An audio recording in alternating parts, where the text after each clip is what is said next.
नमस्कार, अस्सलाम वालेकुम, जयराम जी की। मैं doctor Lakshmi Narayan, assistant professor political science, government college Bagru, जिला जयपुर। और मैं आज आपसे चर्चा करूंगा, परसों रिजल्ट आया है। आरपीएससी ने असिस्टेंट प्रोफेसर पॉलिटिकल साइंस का जो रिटर्न का एग्जाम हुआ था उसका रिजल्ट जारी कर दिया है और जल्द ही आरपीएससी इस पद के लिए इंटरव्यू कॉल करेगी। तो आप सबके मन में बहुत सारे क्वेश्चंस हैं, क्वेरीज हैं इस इंटरव्यू को लेके। मन में उमंग भी है, उत्सुकता भी है। इन सब मुद्दों पे मैं आपसे चर्चा करूंगा। मैं चर्चा आरंभ करूं उससे पहले तो मैं आप सबको तहे दिल से बधाई देता हूं कि आप सब जो इस एग्जाम में, रिटन एग्जाम में पास हुए हैं और इंटरव्यू देने जा रहे हैं, आपको हार्दिक बधाई इस सफलता के ऊपर। और आगामी सफलता के लिए जो इंटरव्यू के बाद आपको मिलने वाली है उसके लिए भी बधाई। मैं आपका ज्यादा समय नहीं लूंगा, सीधे मुद्दे पे आता हूं। और आज मैं किस किस मुद्दे के ऊपर आपसे चर्चा करूंगा इसकी एक थोड़ी सी आपको रूपरेखा बता देता हूं।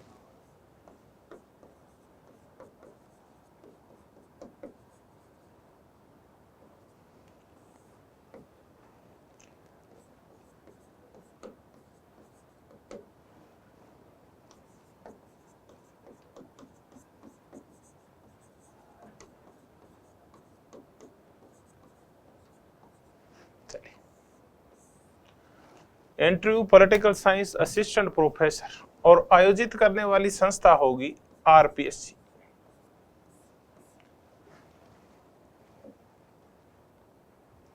इस मुद्दे पे मैं चर्चा करूंगा।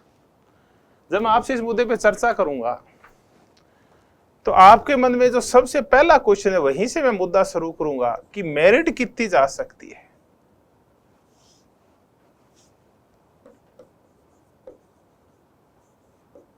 संभावित मेरिट,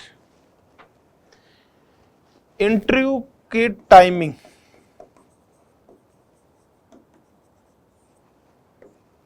वो संभावित प्रश्न जो पूछे जा सकते हैं, तैयारी कैसे करें, और अंत में मैं ये बताऊंगा कि ये जो संस्थान है कलाम, क्या ये आपकी इस मामले में कोई सहायता कर सकता है? क्या मैं आपकी क्या सहायता कर सकता हूं, इस मुद्दे पे मैं आपसे चर्चा करूंगा। सबसे पहले यहीं से शुरू करते हैं, मेरिट कि मेरिट क्या जा सकती है। देखिए, मैं कतई अपनी तरफ से अनुमान नहीं लगाऊंगा। मैं कुछ जोड़ घटाव करके लाया हूं पिछली मेरिट के अकॉर्डिंग। बस वही मेरिट संभावना है कि इस बार रहने वाली है, संभावना है। अगर मेरिट कम या ज्यादा रहती है तो मेरे वाक्यों को अंतिम नहीं माना जाए। अब आप अपने हिसाब से भी जोड़ घटाव कर लें, और जोड़ घटाव नहीं करें। जिनका भी इंटरव्यू कॉल हुआ है वो बी सीरियस होकर तैयारी करें। मेरिट कुछ भी रह सकती है, मैं तो सिर्फ मेरी तरफ से संभावनाएं बता सकता हूं। तो मेरे वाक्यों को अंतिम वाक्य आदर्श वाक्य है या फिर आर्य वाक्य नहीं माने आप। लोहे पे कोई लकीर नहीं है, इनमें रेडिकल चेंजेस आ सकते हैं। पिछली बार की मेरिट के अकॉर्डिंग ये मैं निकाल के लाया हूं। पिछली बार पोस्ट थी वो लगभग 94 के आसपास थी, हालांकि भरी कम गई थी, 5-6 पोस्टें खाली रह गई थी। तो उसी के अकॉर्डिंग इस बार है। पिछली बार इतने ज्यादा गुना, लगभग पिछली बार जो इंटरव्यू हुआ था 2014 की भर्ती का, जिसमें मैं भी अपीयर हुआ था,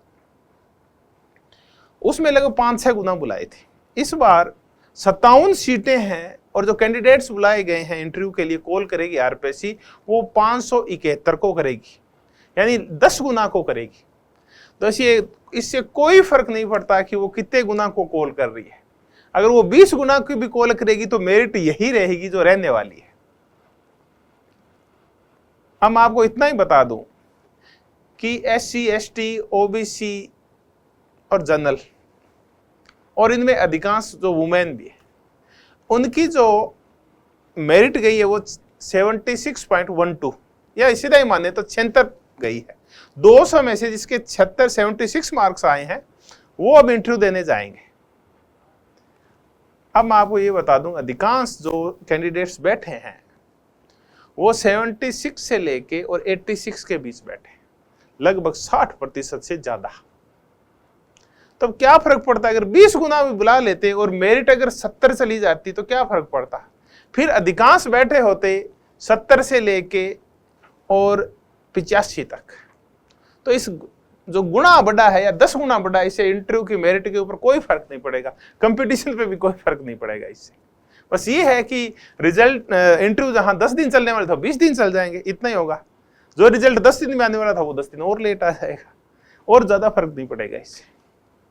अब मैं आपको संभावित मेरिट बता दूं कि रहने वाली क्या है। संभावित मेरिट है, देखिए आप अपने तैयारी कोई नहीं छोड़ेगा, और मेरे बातों में ज्यादा विश्वास भी नहीं करें, कुछ भी हो सकता है, क्योंकि मैं कोई ईश्वर नहीं हूं, सिर्फ साधारण जोड़ घटाव करने वाला एक व्यक्ति हूं। आप भी कर सकते हैं, बस मैं ये करके आया। मेरिट की चर्चा करें तो जनरल की जो मेरिट जा सकती है वो लगभग 115 से लेके 117 तक जा सकती है। ओबीसी की जो मेरिट जा सकती है वो लगभग 112 से लेके और 115 तक जा सकती है। एससी की जो मेरिट है वो मेरिट 107 से 110 तक जा सकती है, और ये एसटी की जो मेरिट है ये लगभग मान के चलिए 99 के आसपास रह सकती है, 99 से 102 के बीच में। ये तो है बॉयज कैटेगरी की मेरिट्स। जनरल 115 से 17, ओबीसी 112 से 15, एससी 107 से 10, एसटी 99 से 102। अब इनकी वुमेन कैटेगरी की ओर चर्चा कर लेते हैं कि ये कितनी रह सकती है। तो 108 से लेके और 111 ये जनरल कैटेगरी की रह सकती है, वुमेन कैटेगरी, गर्ल्स की ये रह सकती है। ओबीसी 107 से 109 के बीच कहीं रह सकती है। एससी की जो गर्ल्स हैं वो 88 से लेके और 90 के बीच में कहीं आ सकती है इनकी मेरिट, और एसटी की जो गर्ल्स हैं वो 93 टू 95। तो ये वुमेन कैटेगरी की मेरिट रह सकती है। अब मैं आपसे कोई तर्क नहीं करूंगा, कोई वितर्क नहीं करूंगा। आप कहीं कहेंगे नहीं नहीं पेपर टफ था, इतना गैप नहीं आएगा।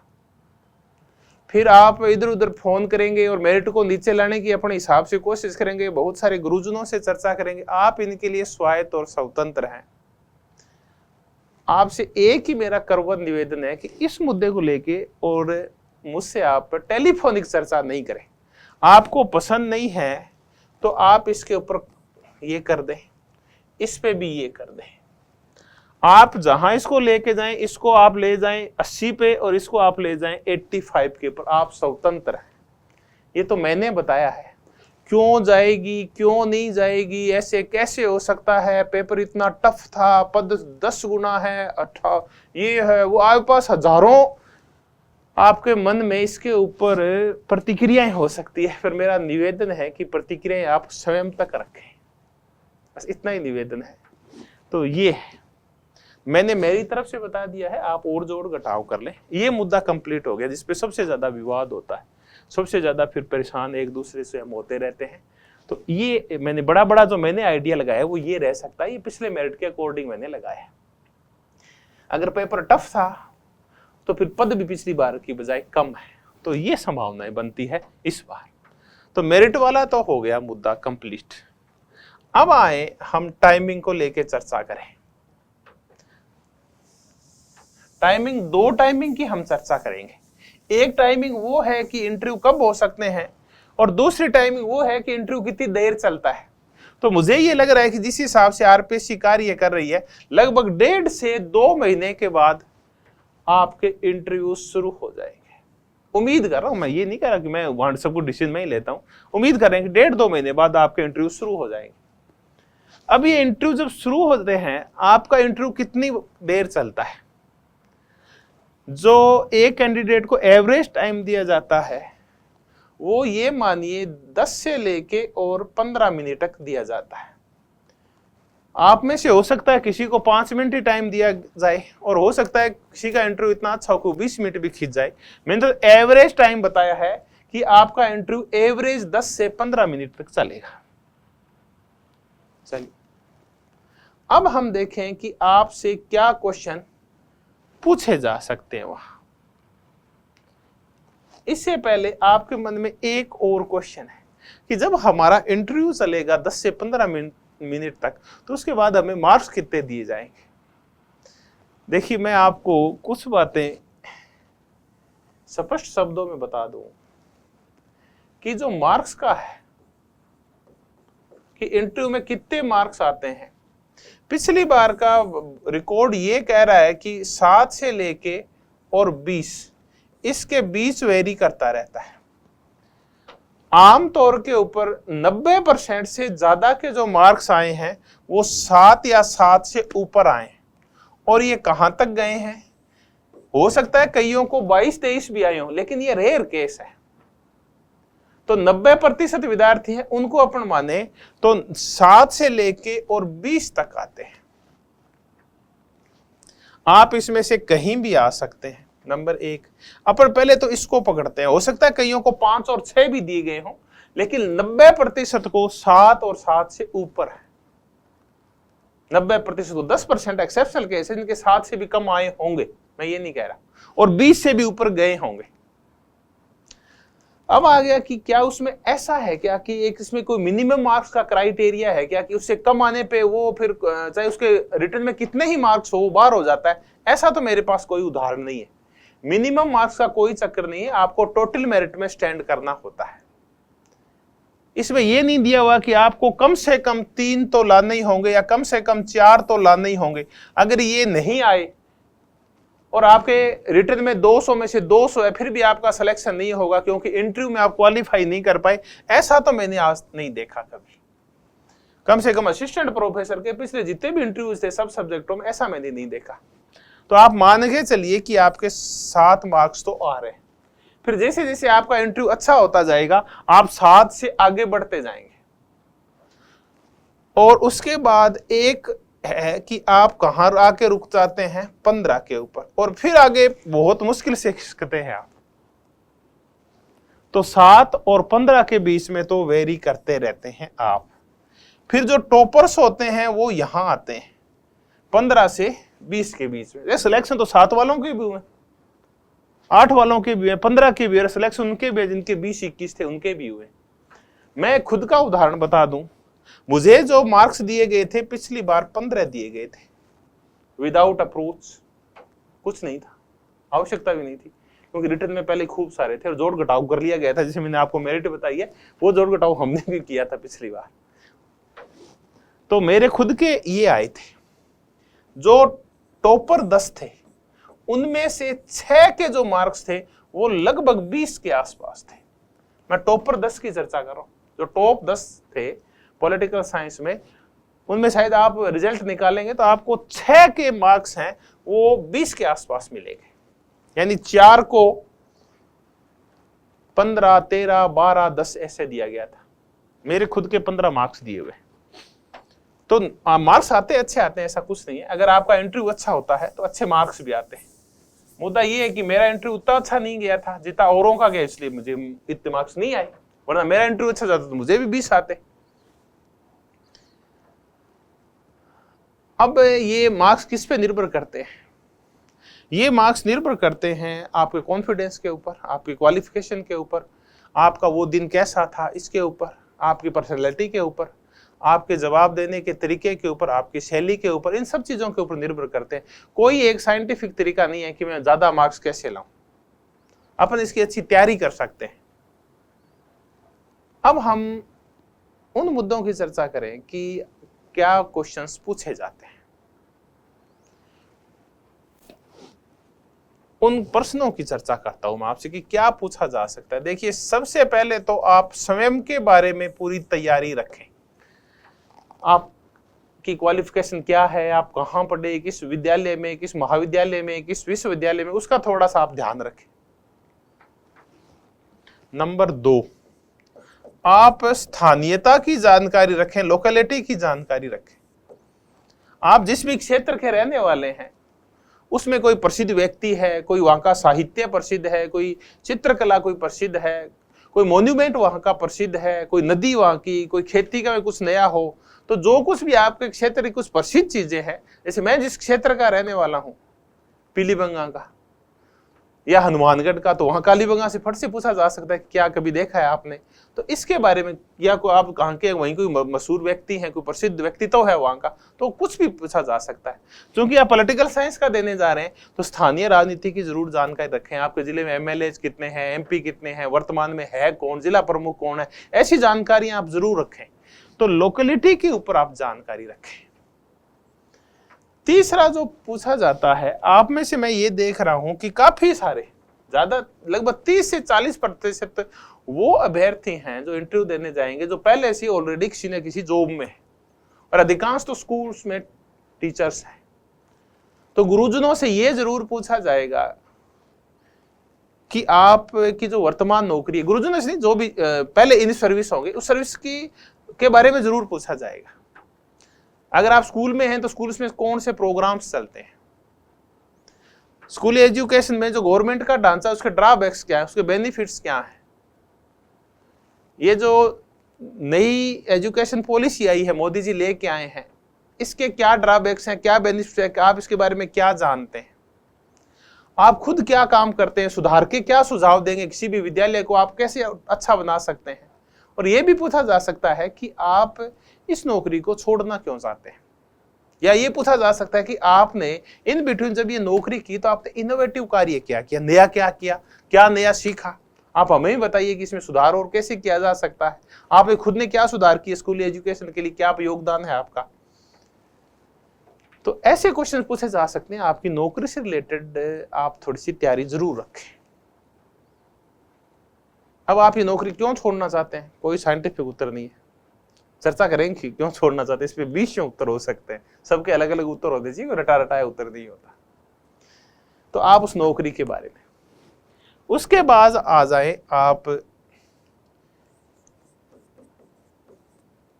इस मुद्दे पे चल सकते हैं, बुक्स के ऊपर चर्चा हो सकती है कि आप पॉलिटिकल साइंस में कौन सी बुक्स आपने पढ़ी है, लेटेस्ट आपने क्या पढ़ा है, विज्ञान वृद्धि के लिए, क्या सिर्फ आप नौकरी के लिए पढ़ते हैं, पॉलिटिकल साइंस को ज्ञान वृद्धि के लिए भी पढ़ते हैं, तो आपने लेटेस्ट कौन सी पुस्तक पढ़ी है, उस पुस्तक के बारे में आपको फिर ज्ञान हो, जिसमें क्या था, वो किसकी है, राइटर कौन था, कब है, या जो भी कंटेंट है उसके बारे में आपसे पूछा जा सकता है। बाई चांस आपने कोई ऐसी पुस्तक बताई जो सामने इंटरव्यूअर जो बोर्ड बैठा है उसमें से किसी ने पढ़ रखी हो, तब आप उस पुस्तक के बारे में थोड़ा सा डीप नॉलेज रखें आप।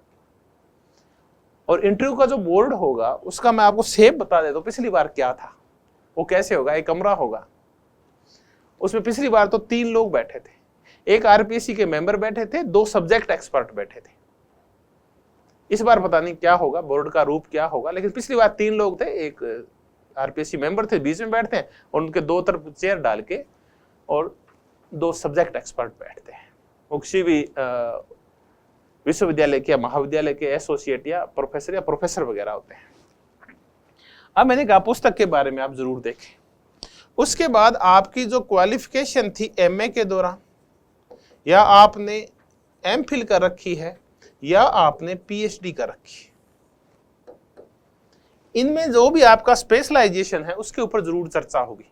एमए फाइनल तक आते आप 2 पेपर स्पेशलाइजेशन लेते हैं, उनके बारे में आप जानकारी रखें अगर आप एमए है तो।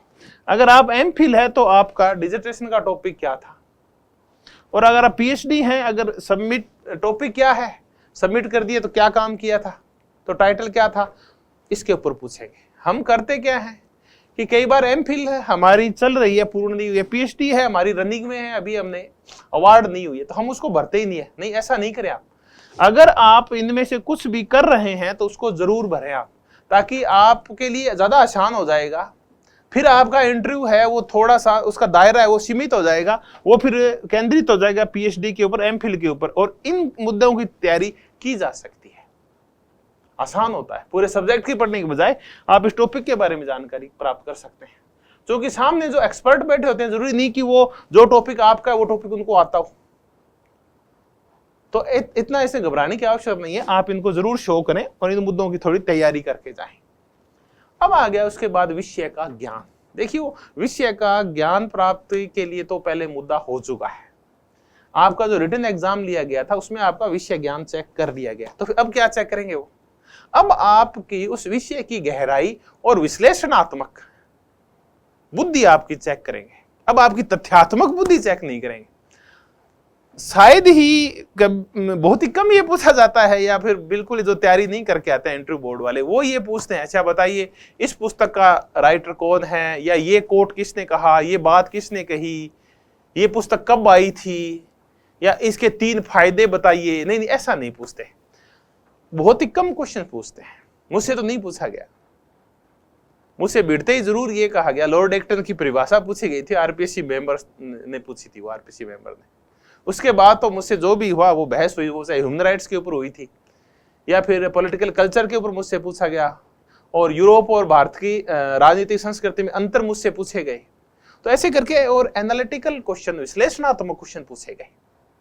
तो आप भी तैयारी जब करके जाएं तो ऐसे ही करके जाएं, आप भांति भांति के तथ्यों को रटने की कोशिश नहीं करें आप, बल्कि आप कोशिश करें कि किसी भी मुद्दे को हम अच्छी तरह से एक्सप्लेन कैसे कर पाए, हमारे व्यूज क्या है उस मुद्दे के ऊपर, हम क्या सोचते हैं, वो चेक किया जाता है। जैसे मैं आपसे उदाहरण दूं तो मैं कैसे आपकी विश्लेषणात्मक क्षमता चेक की जाती है।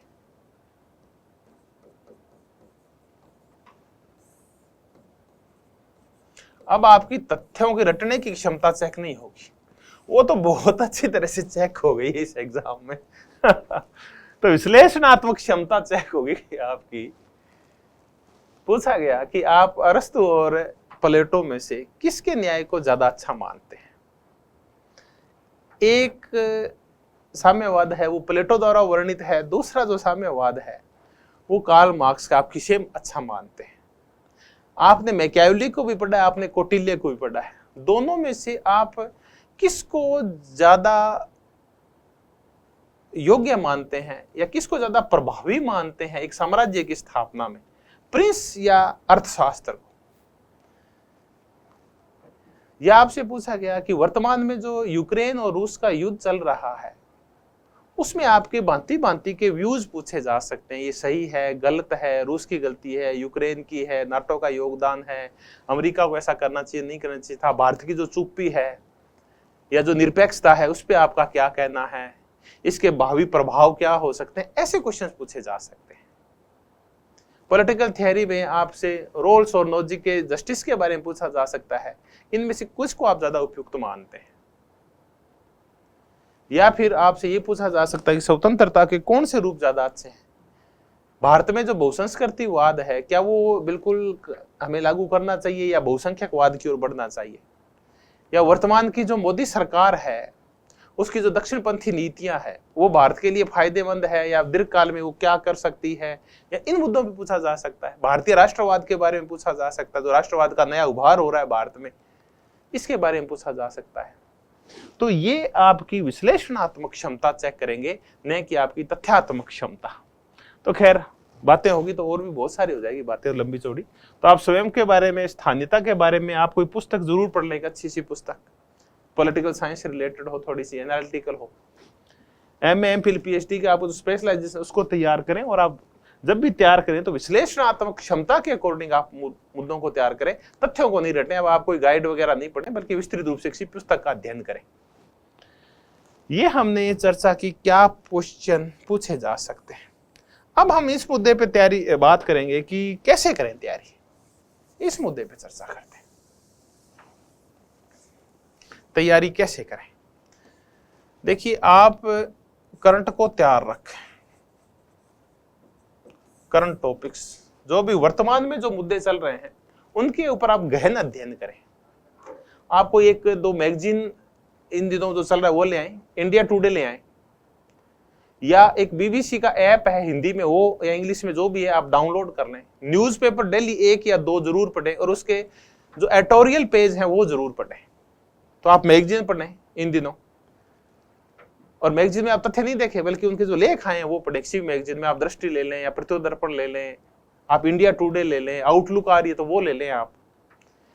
आप बीबीसी का जो ऐप है हिंदी का वो आप डाउनलोड कर लें, उस पर पढ़ें। आप न्यूज़पेपर जरूर पढ़ें आप रेगुलर, और उन न्यूज़ दो न्यूज़पेपर से जरूर पढ़ें, उनके एडिटोरियल पेज जरूर पढ़ें आप। तो ये तो करंट आप तैयार रखें, करंट के मुद्दों के ऊपर आपका जो ज्ञान है वो गहन होना चाहिए, और विशेष करके राजनीतिक मुद्दों की चर्चा कर रहा हूं मैं। क्राइम और क्रिकेट और सिनेमा को तो छोड़ दीजिए, ये 3C है, इस पे मुद्दा नहीं, हम चर्चा नहीं करेंगे क्राइम, क्रिकेट और सिनेमा के ऊपर, बल्कि आप पॉलिटिकल जो इश्यूज हैं उनके ऊपर आप देखें कि चल क्या रहा है विश्व के अंदर, देश के अंदर, राजस्थान के अंदर, वो आप जरूर देखें। तो एक तो करंट तैयार करें। दूसरा, आपसे वहां ये कहा जाएगा डेमो देने के लिए कि आप पढ़ा के दिखाइए। तो वहां एक ब्लैक बोर्ड लगा होगा और उस पर आपको पढ़ाना होगा। तो इसके लिए आप 2-3 टॉपिक जरूर तैयार करके जाएं। ये नहीं है कि वहां जाके कोई आपको आधे घंटे की क्लास लेनी है, आपको 2 से 3 मिनट, और लास्ट तो हद है 4 मिनट। तो आप खड़े होंगे, थोड़ी सी पृष्ठभूमि बनाएंगे, इतने में बोलेंगे ठीक है हो गया, आ जाओ। इन बिटवीन में आपका कॉन्फिडेंस देखते हैं। क्या आप कुछ लिख पाते हैं? क्या लिखते हो तो आपके हाथ तो नहीं कांप रहे हैं? क्या अक्षरों की बनावट सही है? क्या आपने टेढ़ा मेढ़ा तो नहीं लिखा है? कितना मुद्दा लिखा है आपने, उसको सजाया कैसा है? आपकी जो बॉडी लैंग्वेज थी वो कैसी थी? क्या आप सिर्फ ब्लैक बोर्ड की तरह से पीठ करके खड़े थे, या मेंबर्स की तरफ भी देख के कुछ कर रहे थे, इशारे कर रहे थे? तो ये सारी चीजें देखी जाएगी। नए ज्ञान नहीं है आपको, उस टॉपिक का ज्ञान कितना गहरा है ये मुद्दा नहीं है। मुद्दा ये है कि आप उसको प्रेजेंट कैसे कर रहे हैं, उसकी प्रस्तुति कैसे कर रहे हैं। तो आप 2-3 टॉपिक तैयार करके जाएं। बाई चांस एक टॉपिक के लिए वो मना कर दें ताकि आप दूसरे टॉपिक तैयार हो, तो कॉन्फिडेंस रहता है कि टॉपिक पहले से तैयार हो। अब इसके लिए क्या करें? इसका तो एक ही है कि आप अपने बहन भाइयों को, छोटों को बुला लेगा जो पढ़ाते हैं, और ब्लैक बोर्ड पे डेली आधे घंटे प्रैक्टिस किया करें। आप कुछ भी आप पढ़ाना शुरू हो जाए, शुरू में तो आपको लगेगा इंटरव्यू बोर्ड ही बैठा है, आपको छोटे भाई बहन बैठेंगे तो वो भी इंटरव्यू बोर्ड ही लगेंगे आपको कि वो देख रहा है मुझे। हाँ, जो पहले से शिक्षक है उनको इसमें कोई ज्यादा जोर नहीं आता, क्योंकि वो तो सारे दिन ये करते ही रहते हैं ब्लैक बोर्ड के ऊपर काम। तो आप ये डेमो देने के लिए तैयार हो जाए, ब्लैक बोर्ड पे काम करने के लिए आपसे करवाया जाएगा। और तीसरा, सबसे अच्छी जो तैयारी आपको हो सकती है, देखिए ये तो मैंने वो बातें बताई जो सैद्धांतिक सी ज्यादा है, ये कर लो, वो कर लो, ऐसा पढ़ लो, वो पढ़ लो। दरअसल आप की पर्सनैलिटी है वो देखी जाएगी, आपका व्यक्तित्व देखा जाएगा कि वो कैसा है, आप विभिन्न मुद्दों को रिप्रेजेंट कैसे करते हैं ये देखा जाएगा। तब आप मॉक इंटरव्यू, ये सबसे प्रभावी तरीका है। मॉक इंटरव्यू, इससे अच्छा कुछ नहीं है। आप मॉक इंटरव्यू जितने ज्यादा देंगे, आपका कॉन्फिडेंस उतना ही ज्यादा बिल्ड होगा। आप जितने ज्यादा मॉक इंटरव्यू देंगे, आपकी बोलने की, प्रश्नों को प्रस्तुत करने की, उत्तर देने की क्षमता उतनी ज्यादा अच्छी होगी। मैं खुद के बारे में बता दूं,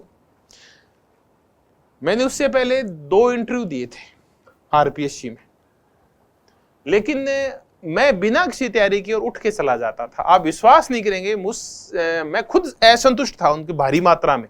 अगर मेरा सिलेक्शन नहीं हुआ तो मेरी कमी थी। इस बार चूंकि जी जान लगाई थी तो ये सोचा कि इस बार इंटरव्यू में गड़बड़ नहीं होनी चाहिए, पूरी तैयारी करके जाएंगे। कुछ नहीं करते थे, हफ्ते में 3 या 4 दिन हम 3-4 दोस्त थे, मैं था, मेरे कुछ और दोस्त हैं, मनीष गोदारा हैं, अशोक जी हैं गढ़साना से, हम 4-5 लोगों ने, 1-2 लोग हमारे दोस्त और थे उनको भी बुला लेते थे। तो हम एक दूसरे का इंटरव्यू लिया करते थे, ऐसे कमरे में बैठ जाया करते थे टेबल लगा के, वैसे जैसे बोर्ड के मेंबर्स बैठते हैं, और बिल्कुल वैसे ही औपचारिक रूप से वैसे ही खटखटा के अंदर आते थे, आके सामने बैठते थे और इंटरव्यू दिया करते थे। वो क्वेश्चन पुटअप किया करते थे।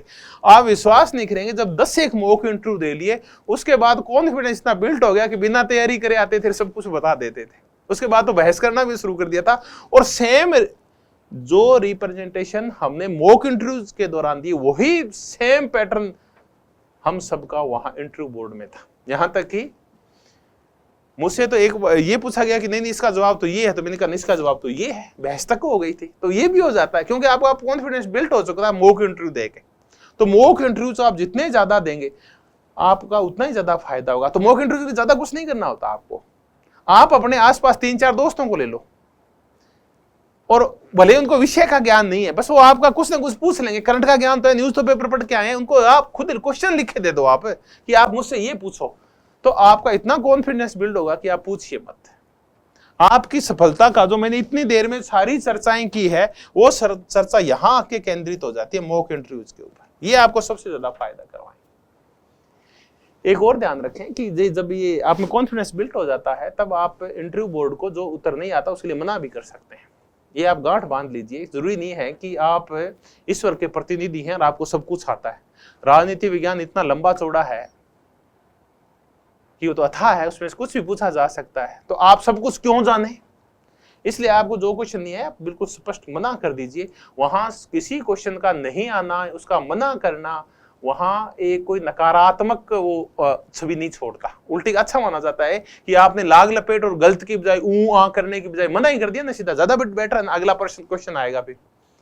तो आप इस मॉक इंटरव्यू के दौरान ये सारा सीख जाएंगे। तो करंट की तैयारी रखें, डेमो के लिए ब्लैक बोर्ड के ऊपर पढ़ा वढ़ा के प्रैक्टिस कर लें, कुछ सामने किसी को बिठा के डेली आधा 1 घंटा 15 मिनट जब भी आपको मौका मिले, और हफ्ते में 2-3 दिन अपने ही दोस्तों के साथ मॉक इंटरव्यूज आप आयोजित कर लें, जहां आपको मौका मिलता है वहां आप कर लें। अब मैं अंतिम चर्चा करूंगा, क्योंकि मेरिट के बारे में, मार्क्स के बारे में, टाइमिंग के बारे में, क्या क्वेश्चन पूछे जा सकते हैं, क्या हम करें, अब मैं आपको क्या करवा सकता हूं, मैं आपकी अब इसकी चर्चा करता हूं कि मैं आपकी क्या सहायता करूंगा। अभी 10 दिन तो कोई सहायता नहीं करने वाला, थोड़ा मैं खुद बिजी हूं। 10 दिन बाद जयपुर में आपको मॉक इंटरव्यूज और इंटरव्यू की तैयारी कैसे करें, इसके ऊपर तैयारी करवाने का मूड है। और ये लगभग शायद 15-20 दिन आपको मैं तैयारी करवाऊंगा इस मुद्दे के ऊपर। और ये तैयारी होगी जयपुर में, एक सेंटर जयपुर है, ये मान के चलिए। अब इसकी विस्तृत रूपरेखा है वो भी मैं नहीं बता पाऊंगा, क्योंकि रिजल्ट आया, मैंने इस मुद्दे पे सोचा नहीं है अभी कुछ भी। पर ये है कि ये मेरे दिमाग में काफी लंबे समय से है कि एक तो आपको मैं कुछ बुक्स दूंगा पढ़ने के लिए, नंबर 1, जो पॉलिटिकल साइंस की है, बहुत ही मजेदार है, 1 नंबर। दूसरा ये है कि मैं आपके मॉक इंटरव्यूज आयोजित करवाऊंगा। कोशिश ये चल रही है कि कुछ आरपीएससी के मेंबर्स हैं, उनको बुला लिया जाए जो पहले थे, पूर्व में रह चुके हैं, क्योंकि उनको ज्ञान है। दूसरा वो प्रोफेसर, वो असिस्टेंट प्रोफेसर जो इंटरव्यू में जाते रहते हैं या पहले इंटरव्यू में गए हैं, उनको बुला के आपका मॉक इंटरव्यूज कराया जाए। और उनको भी बुलाया जाए जो मेरे साथ लगे हैं, मेरे से पहले लगे हैं, जो इंटरव्यू फेस करके लगे हैं। तो आरपीएससी मेंबर्स जो कॉलेज में ऑलरेडी प्रोफेसर वगैरह हैं और जो नए लगे हैं, ऐसा एक कोलैबोरेशन बना के और आपके कुछ मॉक इंटरव्यूज करवाए जाएंगे, ताकि आपको ये पता चले कि कैसे क्वेश्चन पूछे जाते हैं, प्रश्नों को रिप्रेजेंट कैसे किया जाए, आप में कमियां क्या है, कमियों में सुधार कैसे करें। और कुछ फिर आपके लिए थ्योरेटिकल क्लासें, सैद्धांतिक क्लासें ली जाएगी कि आप ना कैसे तैयारी करें, या कुछ करंट के मुद्दों पे हम चर्चा कर लिया करेंगे। और फिर उसके साथ साथ हम ये भी करेंगे, चूंकि आप आएंगे यहाँ, एक ग्रुप बन जाएगा, तो आप आपस में भी मॉक इंटरव्यू कर सकते हैं, आपस में ग्रुप डिस्कशन कर सकते हैं, ताकि विभिन्न मुद्दों के ऊपर आपके विचार डेवलप हो जाए, आपको खूब सीखने को मिलेगा। तो आप इतना ही ध्यान रखें कि अब आप ये सोच रहे हैं कि मैं कमरे में बैठ के और यूट्यूब पे देखता हुआ सबसे अच्छी तैयारी कर सकता हूं, तो आप ऐसा नहीं कर सकते। आप वो कमरा छोड़िए, लोगों से मिलिए, ज्यादा से ज्यादा चर्चा कीजिए, पॉलिटिकल साइंस पे कीजिए, करंट के इश्यूज के ऊपर कीजिए, और आप तैयारी जारी रखिए।